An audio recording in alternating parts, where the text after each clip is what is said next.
Now, what we will do today, what I will do for you today, is introduce some of the principles. I mean, not some, these are the 4 classic principles of medical ethics. How many of you are familiar with them? Anybody is? The doctors I know should be. The others? No, doesn't matter. They're not very esoteric principles. They're pretty straightforward. And I'll explain briefly what they are about. Then Professor Jung will take you through examples, formulate these in a certain logical framework so you see the structure of their reasoning, what these principles involve in terms of reasoning, and what their strengths and weaknesses are in terms of how to, evaluate them in terms of actual concrete examples. Okay, that would be our agenda for today. And then, of course, we would invite discussion, and maybe you will be provoked into discussion through what Professor Jung will be doing with you all in terms of the examples. So now you have these 4 very classic principles that have been formulated.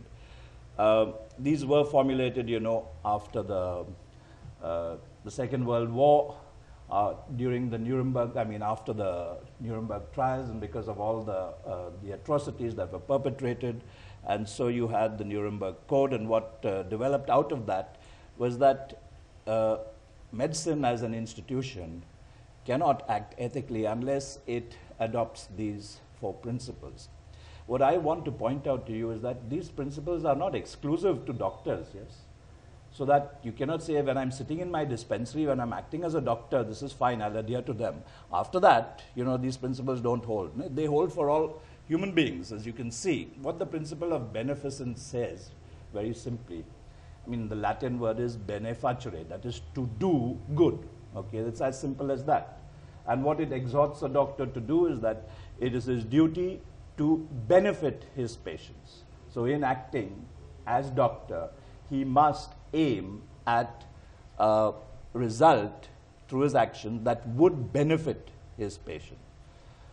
That is the principle of benefits. That is his duty as doctor.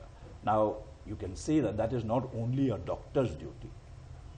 All of us, we should act to benefit others. That could be extended beyond that, beyond the doctors. But the doctor must definitely, as a professional, adopt this principle. Non-maleficence, malefacere is to do evil. So non-maleficence is, there are times when a doctor, it's not possible for a doctor to intervene to benefit his patient, in which case at least he shouldn't harm his patient. Okay? So in those cases, it's a fallback situation where the actions of a doctor are limited by circumstances, not to benefiting a patient. The least he should be doing is not undertake anything that would harm his patient. That again is a fairly intuitive kind of principle. Autonomy is maybe requires 1 or 2 words. Autonomy refers to the autonomous means self-governing, okay, self-ruled. The doctor should respect, and by respect I don't mean just pay respects to, but adhere to or abide by and finally concede to the decision of the patient. The doctor cannot override a patient's decisions, should not, if he is to be ethical. Now, there are lots of problems that you will have with, or clarification that you will need with respect to these principles, and particularly maybe with this, which we will be happy to provide to whatever extent we are capable. So that's what the principle of autonomy means, that the patient finally decides what will or will not happen to him or her. The doctor can at most advise, but cannot override. The principle of autonomy is really very, very fundamental. And of course, justice. The doctor must act in a manner that is just at all times. Now, what does justice mean? Justice does not translate simply into equality, yes? Because in being equal, you can be very unjust. So, generally, thinkers distinguish between equality and equity. So, what equity means is being fair, being just, not necessarily being equal. Equal treatment Supposing you treat everybody equally, then you won't have emergency wards.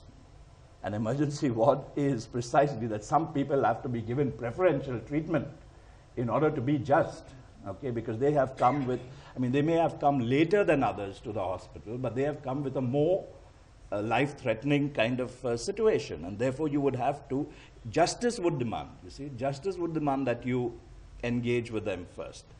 So that's something that you have to get. Now, justice can be comparative, distributive, etc. Comparative is when you're comparing two individuals. Supposing you have a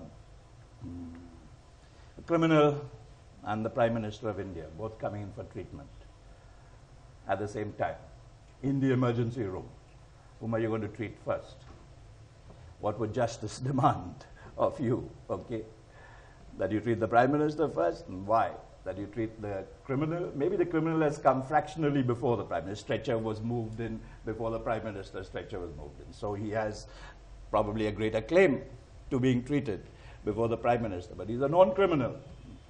So you're going to have to confront. You will be confronting these decisions in your practice, okay, as doctors.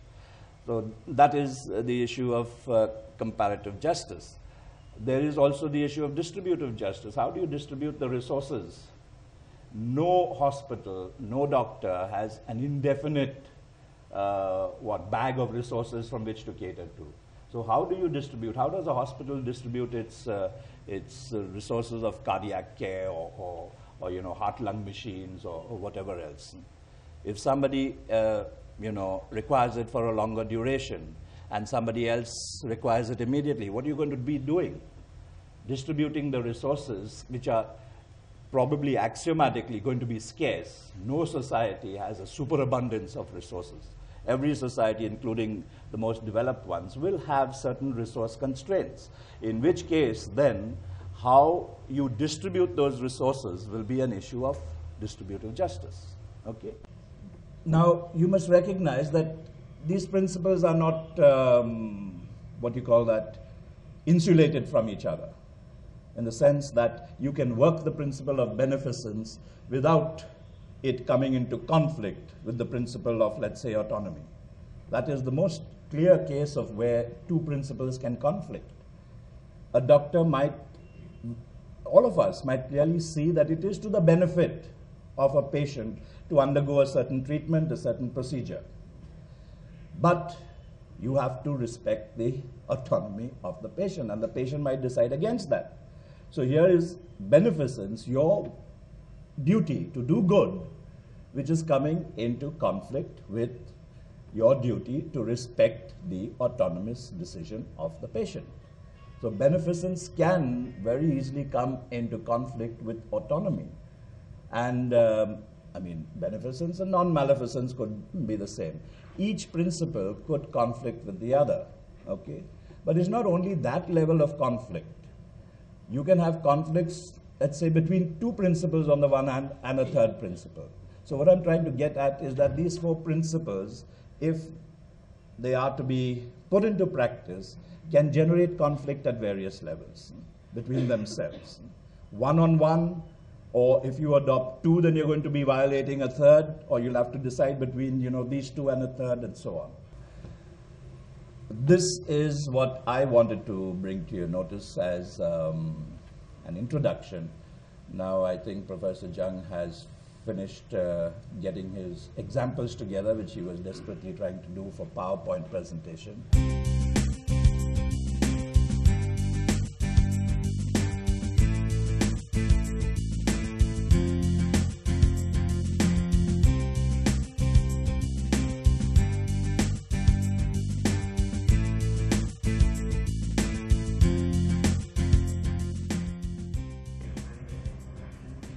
So the first thing that I would now like to start with is something which is called principle of analogy.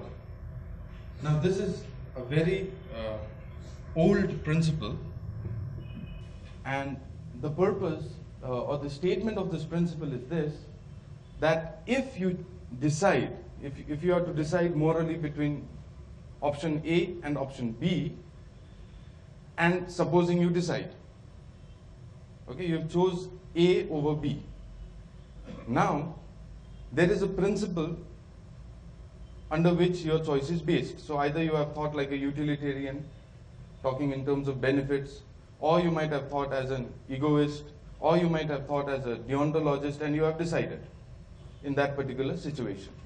Now, this principle states that if you have taken up a principle, okay, and based your choice upon this principle, then for all such similar situations, that principle should be operative. Yeah? Which basically means that if you uphold the principle of analogy, then what it basically does is, it helps you, avoid this arbitrariness and makes ethics applicable overall. So that theory becomes overall applicative. In other words, what it basically does is, it helps avoid ethics being a question of personal taste and opinion. So it's not just you deciding for that particular situation in which you are involved, but basically you are now giving a principle which will be applicable in all such situations for any individual who is confronted with a similar situation. Right? So basically, we have said that there are three important tests of finding out whether a theory is good or bad. Not good or bad in the moral sense, but in its applicative sense, whether a theory can be applied or a theory can't be applied. And we have said that this is, first of all, the principle of clarity, that a theory should not have any term that is unclear. So all the terms that are used in the theory should be absolutely clear. That is principle of clarity. Then we have said that, yes, let us see, what is the second one? Coherence, yes, that you should not get two principles out of a theory such that they conflict with each other. So that means your theory is not good. Third, what is the third one? Reflective equilibrium, right? You should have a theory which should not conflict with any principle which comes out of, your moral intuition. If it does, then it does not have ethical reflective equilibrium.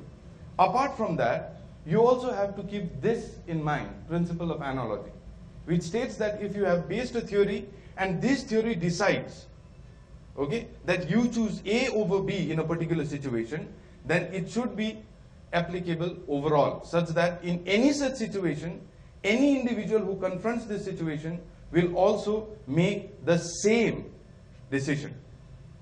And this decision, whether you make it or anybody else makes it, will be ethical or moral. So this basically is the principle of analogy. Now, keeping this in mind, I would like to take you back to a valid argument form, modus ponens. If you remember, we said if S then P, S therefore P, right? If the patient takes this medicine, then he'll be fine. He takes the medicine, therefore he'll be fine. Or if it rains, then the ground will be wet. It's rain, therefore the ground is wet. If we heat a body, then it will expand. This body is heated, therefore it will expand. So this is a valid form. If S then P, S therefore P. Now I can alternatively formulate this argument as all S then P. All S, rather, instead of then, just substitute is. All S is P, S therefore P. So this is a valid form of the modus ponens. It's just an alternative derivation that we are doing. All S is P, S therefore P. Right? Now with this, keep this argument form in your mind, because this is a valid argument form, and we will now enter into the four principles of medical ethics. So what does this principle say? It basically says doctors should do that which benefit their patients. Now please keep this in mind. When we actually get this principle, we get it as a rule. As a rule, you must abide by this principle. But how has this principle come into being in the first place? And I'm not speaking about historical, how in time of history, this principle came into existence. What basically we are trying to ask is, what is the theory behind it? What is the theory which comes to this conclusion that doctors should do that which benefit their patients? Okay. Now the argument behind it is something like this. The premise is all doctors must undertake actions which benefit their patients. Right? You are a doctor. Conclusion, therefore, you should undertake actions which benefit your patient. Now this conclusion is your rule here. Right?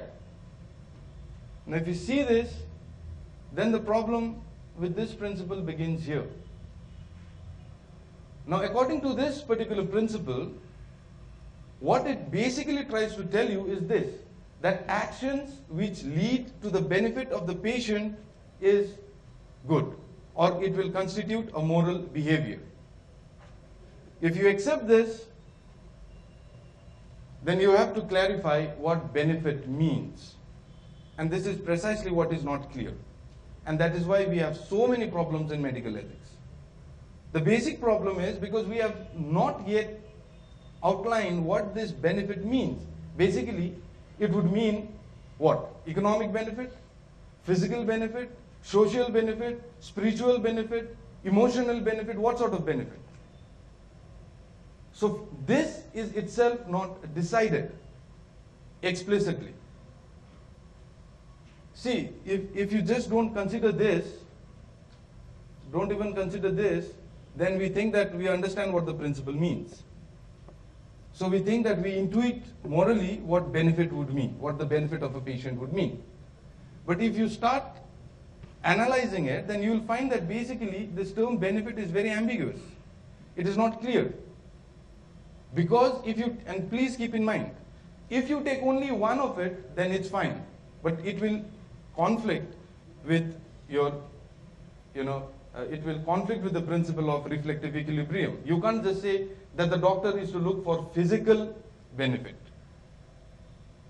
But if you take more than one, then you have the problem of conflict between these benefits. What will happen if his physical benefit, as most of the times it happens, the physical benefit conflicts with the economic benefit?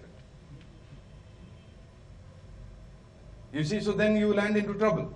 Now you need a higher principle which would decide which is more beneficial and why it is more beneficial. It is not sufficient for us to say that the physical is more beneficial than the economic.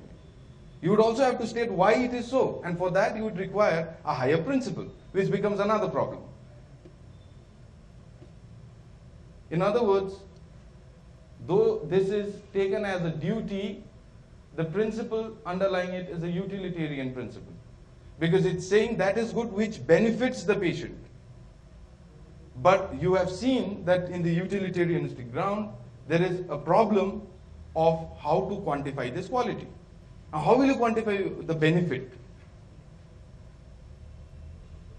So this becomes a real problem. Yes. We have conclusions based on premises. Yes. Now, what are premises based upon? The expectation, or what gives rise to these premises? Yeah. Yes. Basically these premises arise because you have already taken into consideration an utilitarian approach to formulate it. So basically you are trying to argue over here what is good, what is morally good for a doctor, right? So what is the theory you adopt? You adopt this theory that is morally good for a doctor which benefits the patient. So that action is good if it benefits the patient. Now the problem over here is unclarity with the term benefit. So that's a problem. Until and unless you have not explicitly defined what benefit means, it becomes a huge problem with this. And you will see what will happen if you take into consideration only physical. Now, this is the second principle. It basically says doctors should do no harm to their patients. Now, intuitively we all understand this. Intuitively we all understand this. Now let us analyze this. The argument takes form again in the modus ponens form, and please keep in mind the argument form is valid. All doctors must not undertake actions which bring harm to their patients. You are a doctor, therefore you must not undertake actions which bring harm to your patients. Now over here also you will find that the term harm, what does it harm mean? What sort of harm is harm? Is it economical, social, spiritual, emotional? And please keep in mind, if you take a position that you constitute only one of it, then there is no problem. Then your term is explicitly defined. And especially if you say physical also, if you say economic, then it's no problem at all because it is quantifiable. You can convert it into a currency and say rupees this much is benefited. But if you are also taking physical, how will you even quantify physical benefit? What does physical benefit So you would have to be even explicitly clear with this term, what it means. So this again you will find is a utilitarianistic approach. Principle of autonomy. Now this is the third principle. Doctors should abide by the decision of the patients, right? What it basically means is that all doctors should abide by the decision of the patients. You are a doctor, therefore you should abide by the decision of a patient. What basically it means is that you should respect whatever the patient has decided. Now in this case, what does abide by mean? What does it mean by abiding by the patient? Does it mean we have to, abide by unconditionally? Is it unconditional obedience or compliance with the request of the patient? Because if so, okay, then you have no problem of euthanasia and abortion. At least with euthanasia you have no problem. You'll have problem with abortion, because then in abortion you may argue that no, it's the kid's decision who's there inside, not the mother's, because the kid is another life form. But with euthanasia you will have no such problems, because the patient wants to die, right? So then we have to come to this conclusion that no, autonomy does not mean unqualified obedience, right? So what sort of obedience? When can we override the decision of the patient? Now this slightly shows that the principle of beneficence is over and above the principle of autonomy of the patient. Now, but no such thing was told to you when you were given the principle, because the principles are all your duties, and as we all know that no duty can be superior than the other. All duties are duties.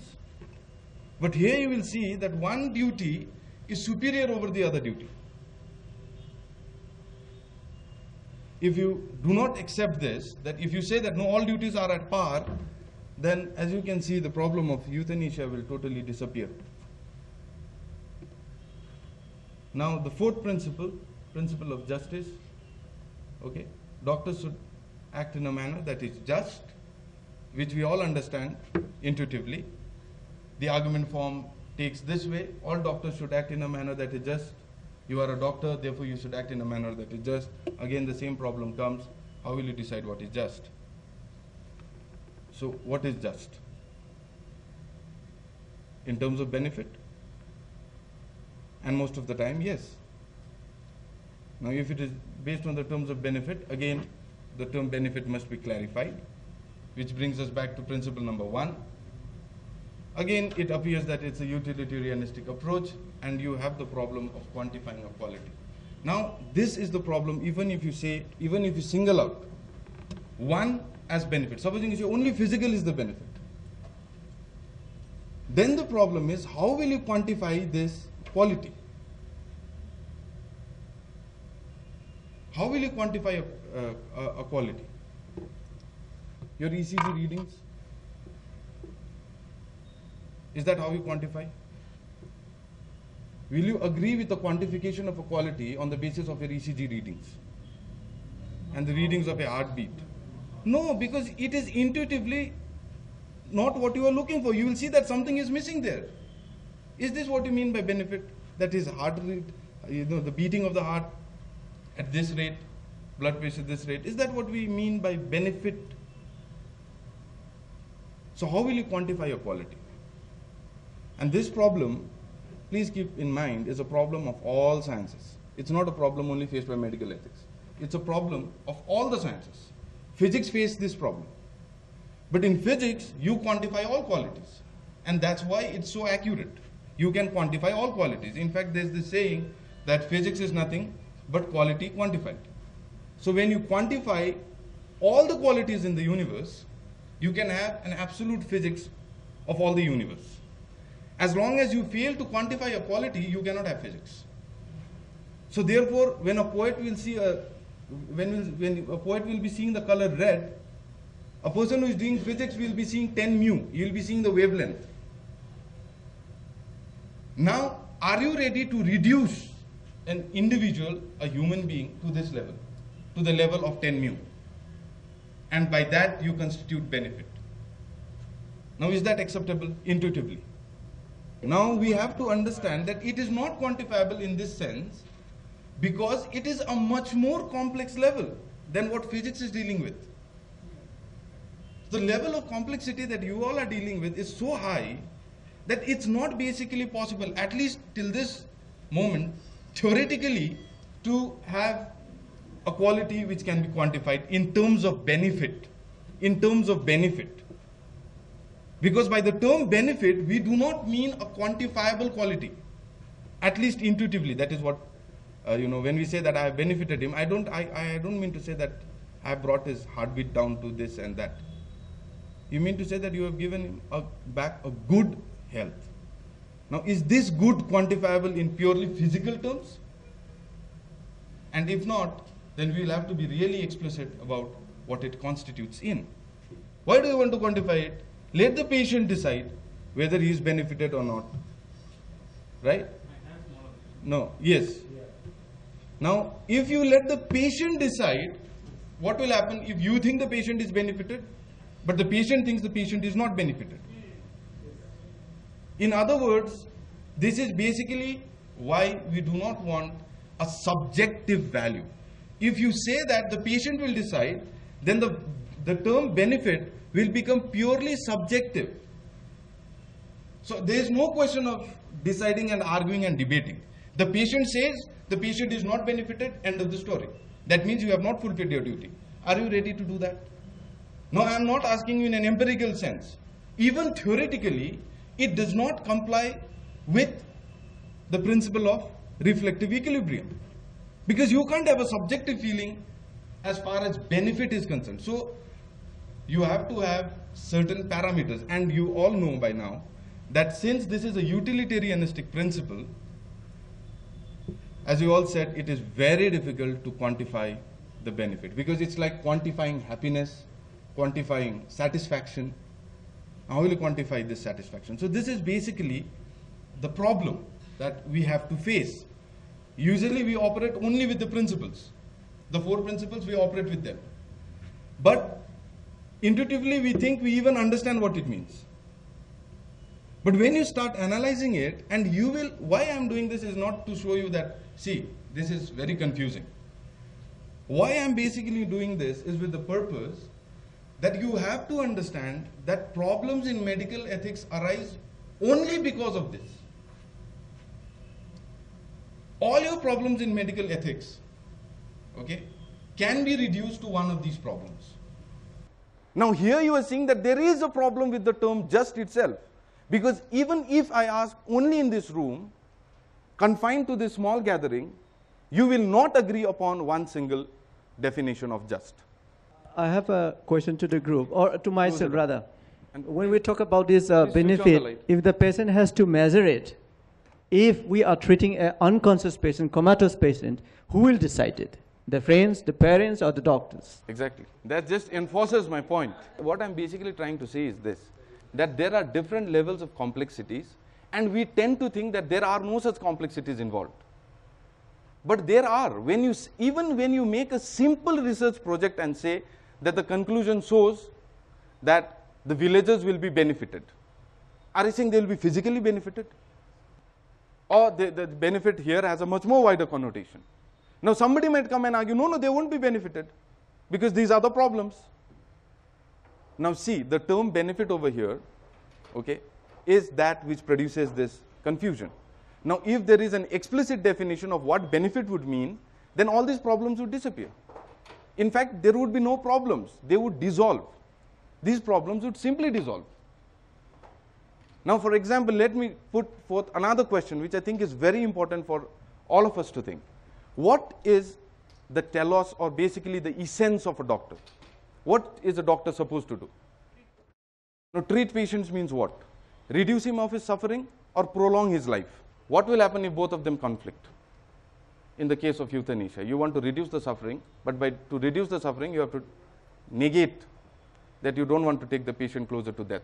Now if you say, supposing that the duty of a doctor is to preserve life, then euthanasia is in direct conflict with your profession.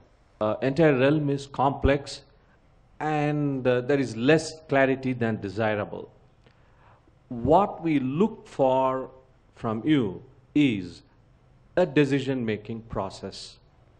If we can employ certain principles and philosophy and try to make better decisions than what we are at this point of Exactly. time. So what basically you would all have to decide now, which I can't decide for you, okay, is the idea whether you would love to be utilitarians in the sense in which we all are. As you all can see, these principles are ultimately based on the utilitarianistic principle.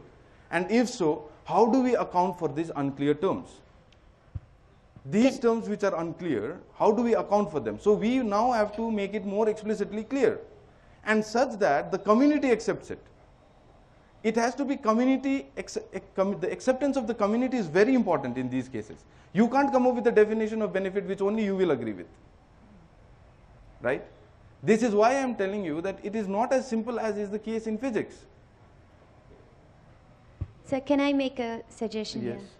I mean, this is one of my thoughts I believe might work out in decision making. Right. To simplify it, that even if one term has ambiguity in its meaning Right. among common professionals, Right. we might still be able to find out some optional meanings out of it. The way we just did, benefit could mean physical, emotional, social, Right. things like that. So there are some optional implications that we can derive out of the same term.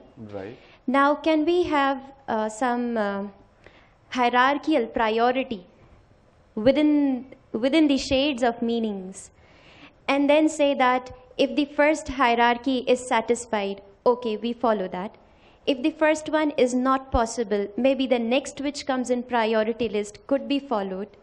This way, we can probably trickle down in helping in decision making. I mean, exactly. this is Exactly. one of You the can do things. that, provided you have a principle on which you will base the hierarchy. I feel that it has to be a decision not solely confined according to the patient or according to the doctor. The doctor and the patient on cases, or if the patients are unconscious, then the relatives who all are taking care. It has to be a two-way process. And with that, we can solve most maybe of the conflicts. And because we live in a society, so you can't have your own individual decision. Of course, most of the times there's a medical negligence or anything of this sort. There's a lack of communication is the most important thing that comes out as far as I understand. So maybe it's not just a one-way process. Right.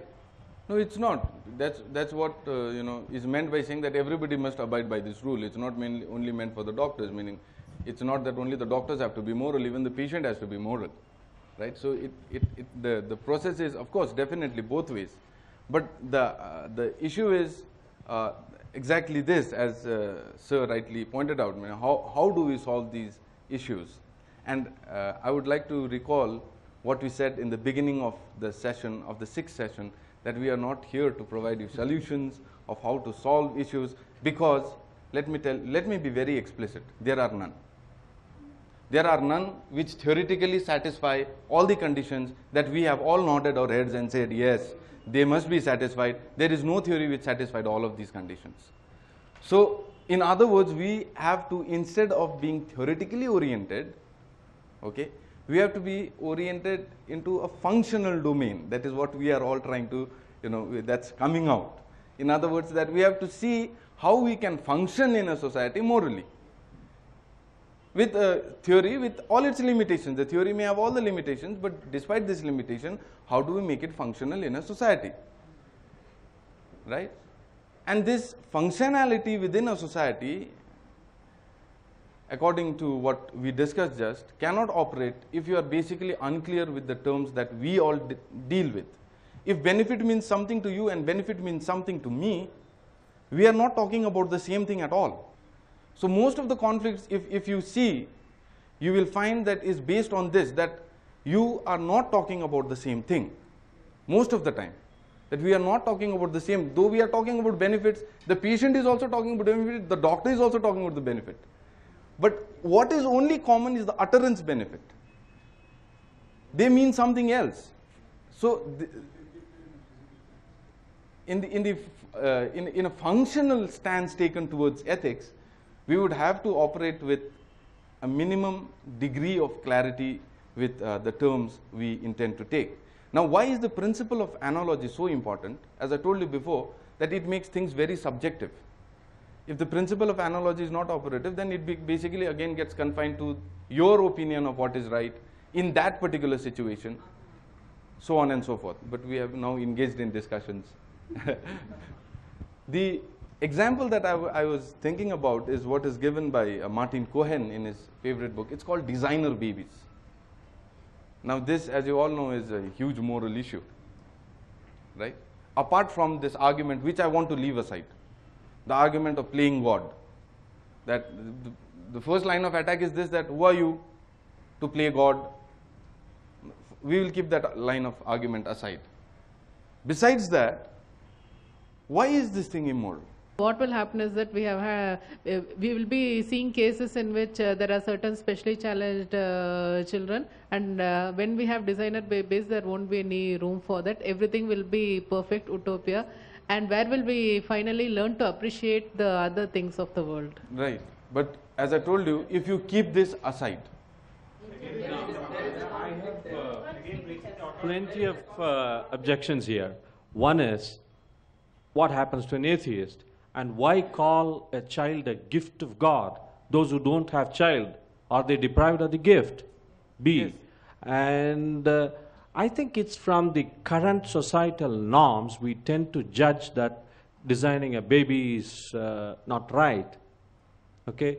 As we evolve, society is not static, stuck with one perception. As it evolves, I think we will become sufficiently mature to accept this, or immature, whatever, to accept this.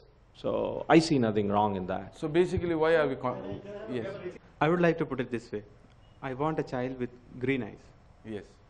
Once he is born, he is thinking that it is bad. Huh. So if I am deciding previously, I am breaching his autonomy. Exactly. That's the only argument that is valid. All the other arguments that you have been giving, as I told you, are all definitional if then. In other words, at the most it will be a conventional if then. That's why I told you, given the fact that we remove this idea, that it's not a problem as far as, God is concerned. God is nowhere in the scene. Apart from that, purely on a theoretical level, where is the problem? And the problem is this. Supposing we decide that the child should have 4 hands, okay, because then he can type 2 computers at the same time and will become, or something like that. Or as you said, you want her to look like Aishwarya, so everything you make like Aishwarya. And this child, after it comes to his senses, says, I didn't like this. Now, how do you act as an, how do you resolve this conflict of autonomy? Sir, on the other hand, knowingly very well that there are certain genetic diseases and there are methods to find out before the birth takes place. Yes. And if we don't do it and the child is born, suppose some deadly disease like thalassemia, child will tell us, the parents, why did you not do the genetic test and don't make me born at all? Yes. You see, so this is the point. Who will decide now what is disadvantageous and what is advantageous? Having blue eyes is disadvantageous. Now who will decide? You or the child? In other words, what basically we are trying to say is this, that here you have to resolve it by drawing a line between what you think is benefit and what is objectively beneficial, right? And this has to be done explicitly. You can't just assume it. And this line, the demarcating line, should apply to the principle of analogy, should conform to the principle of analogy. That is, on all such cases, this is a disadvantage and this is an advantage. Now here, most of the time we argue because basically we have not explicitly drawn the line of what is beneficial and what is not beneficial. Having a blue eye, is it beneficial? Not having a gene which may result, in the child being diabetic is beneficial. Is having blue eyes beneficial? This example that I gave you is formulated by Martin Cohen, but it is not Martin Cohen's own example. It occurs in 350 BC in Plato's Republic, where Plato goes to his friend and finds that the friend is breeding different breeds of dogs to get a good hunting dog. Now this, in other ways, is a designer dog. So Plato raises this question to this friend that, is it moral for you to do this? And the friend says, of course. Why? Because it serves your purpose. In other words, that dog is purely a means for you. That is basically means you are not treating the dog as an autonomous human being. That's basically what he meant to say. That if you are saying, no, that this is, then you would think beneficial for whom this whole question arises, which you'll have to address in the case of designer babies. So with this, let me take you to some other example, which I just want to highlight so that the principle of analogy becomes clear. Now you see, harvesting tissues and cells. Now here also I am telling you, leave aside the part of God. Okay, you don't. Let us not argue that why you are playing God, because if you bring God into the picture, it's very problematic. Okay, so we will leave God out. Let God be there as an observer, and apart from that, how does this raise a moral issue? Why should we not harvest stem cells, or harvest cells and tissues? Why not? We should. What is then? Why are these people unhappy about? Even if you put 100,000 laws, when you have the technology and knowledge, you are going to go ahead there. And some people might use it wrong, but most will mature into beings who would be using it for right. Yes, but see, the problem with this kind of thing, in theory, why they are not being upheld unanimously is because in theory, it is a huge problem in relation to two of the things. One, it does not conform to the principle of analogy, and two, when it does not conform, there is a problem of reflective equilibrium. See, now you are saying, therefore, that it is okay to harvest cells and tissues as long as it is beneficial for another individual. So if it is benefiting another individual, it's fine to do this. Now take this example, a theoretical, this is a thought experiment, right? So take this thought experiment where a mother wants to have a child, okay, but not as a child. She wants the child, okay, to feed some other child, another child of hers, with cells and tissues which only this new born can provide. In this thought experiment, would you still consider that this is moral? Will you consider this as moral? No, supposing, make the thought experiment more strong. The child doesn't live. It is just reared to feed tissues and cells to this new, to the old offspring. Will that be moral? But by principle of analogy, it should be moral, because it is moral to harvest cells and tissues, right? As long as it benefits some other individual. A purely utilitarianistic principle. Principle of analogy extended to this thought experiment, and you will see that there is a lot of problem. Right? So in other words, again, coming back to the same thing, explicit clarity in terms of the terms that are being used. We treat the terms as if intuitively we know whatever is stated is clear. We should not do harm. Intuitively we understand what harm means. If everything is so intuitive and so clear, these problems, at least majority of them, will simply dissolve. Will simply dissolve.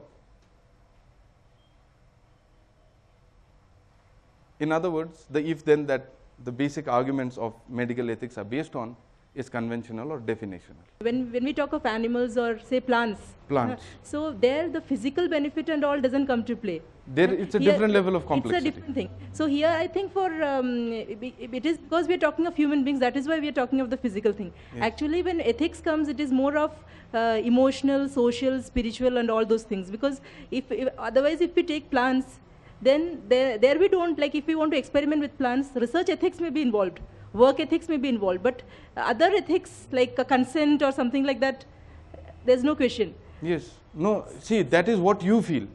Now let me tell you that there are groups who feel, no, you should take the informed consent. Now take for example this huge upheaval in Mumbai, where stones were painted with advertisement. On the expressway, stones were painted, okay, with various advertisements. And there was an activist group who said, you don't have the right to paint the stone because the stones have rights. No, see, here it may sound very funny, but in the US, this is a very serious issue. So I think it's perception. Can you divert a river? Now we would. Why not? Why not?